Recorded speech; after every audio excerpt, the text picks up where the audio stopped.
Good morning guys, harvestin natin yung bayabas ko dito. Meron ulit shoot na to, si Supreme Guava. Ito yung kanyang mga bunga. Ito po, dami nila, excited ako. First time galing to sa Marcot. Ito yung mother plant niya. Noong una lagi lang siyang nag-flower pero hindi nagtutuloy. So minarkot ko, medyo matagal din bago nag-ugat yung pagmarkot ko sa kanya. Bigay sa akin to nung isang seller. Birthday gift niya sa akin to. Tapos ito yung product nung namarkot ko. Ayan. Puntahan natin si Taiwan Pink Guava ko. Ayan o. Harvestin natin siya.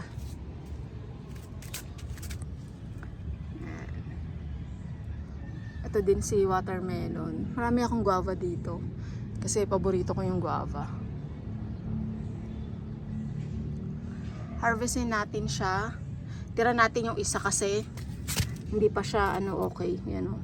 Sobrang init. Parang yung paglaki nila, hindi nagtutuloy. Hindi to yung best na bunga niya eh. Yung una nito sa mother plant ang laki. Kasi ang laki talaga. Tapos ang tamis, ang juicy. Ganun siya. Ngayon, ito na lang. Yan o. After nito magbunga yan, pag na-harvest ko lahat, i-pruning natin.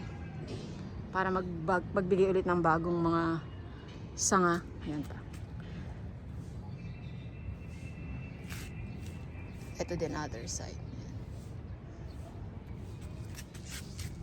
Yan, harvesting na natin. Ito. Fresh from the tree yan.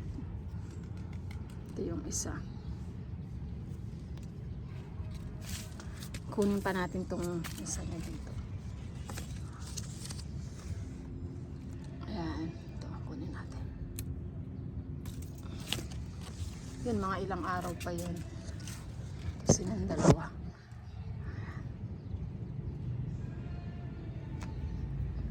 Yan lang guys. Thank you for watching.